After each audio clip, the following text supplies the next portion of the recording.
అందరికీ హాయ్ అండి. ఇవాళ నేను సాబ్దానా కిచిడి ఎలా తయారు చేసుకోవాలో చెప్పబోతున్నాను. సో దీనికి నేను 1.5 గ్లాస్ సాబ్దానాను వేసుకున్నాను ఒక గిన్నెలో. దాంట్లో నేను 1.5 గ్లాస్ వాటర్ పోసుకుంటున్నాను.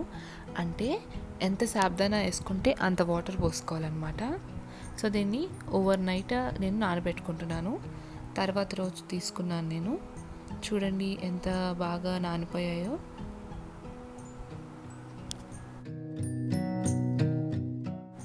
ఇలా ఒకసారి ఒత్తి చూసుకోండి, సాబ్దానా నానిందో లేదో తెలుస్తుంది.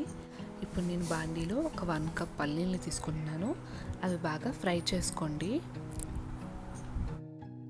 ఫ్రై చేశాక దాన్ని మిక్సీలో వేసేసుకొని పొడి చేసేసుకుంటున్నాను.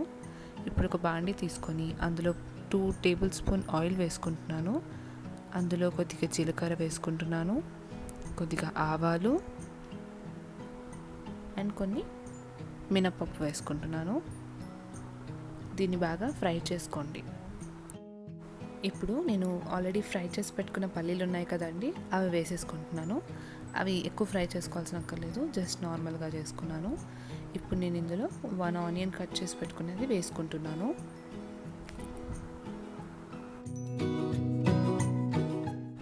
ఇప్పుడు నేను ఇందులో ఒక ఎండుమిరపకాయ ఇంకా ఒక 4 మిరపకాయలు కట్ చేసుకున్నాను, అవి వేసుకుంటున్నాను.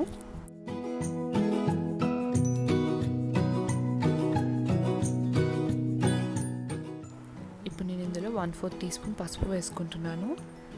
దాన్ని బాగా మిక్స్ చేసుకోండి.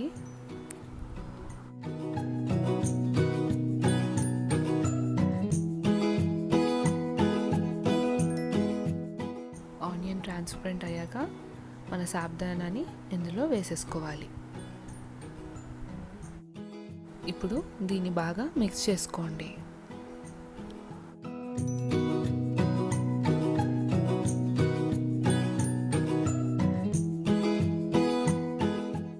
సాబ్దానా మొత్తం బాగా మిక్స్ అయ్యాక దాని మీద మూత పెట్టేసుకొని ఒక 3 to 4 మినిట్స్ లో ఫ్లేమ్లో కుక్ చేసుకోవాలి.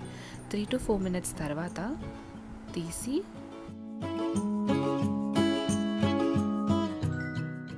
మళ్ళీ ఒకసారి బాగా కలిపేసుకోవాలి.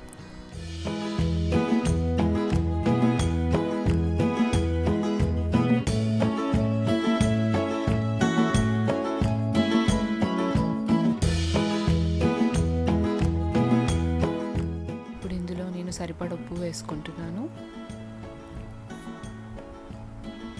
దాని తర్వాత మనం పల్లి పొడి చేసుకున్నాం కదా, అది నేను మొత్తం వేసేసుకుంటున్నాను.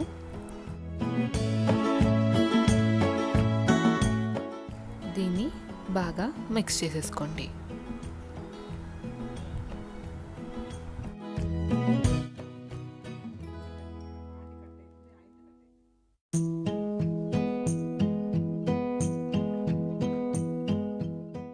పల్లి పొడి మొత్తం కలిసాక దాని మీద మూత పెట్టేసి మరో 2 to 3 మినిట్స్ లో ఫ్లేమ్లో కుక్ చేసుకోవాలి.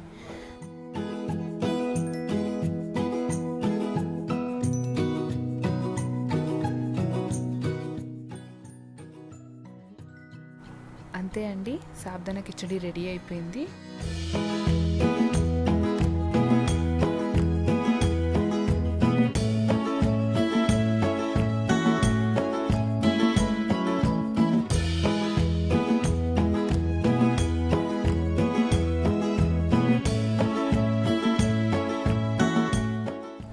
ఈ వీడియో కనుక మీకు నచ్చినట్టయితే like, share and subscribe to our channel అమ్మ వంట రుచులు.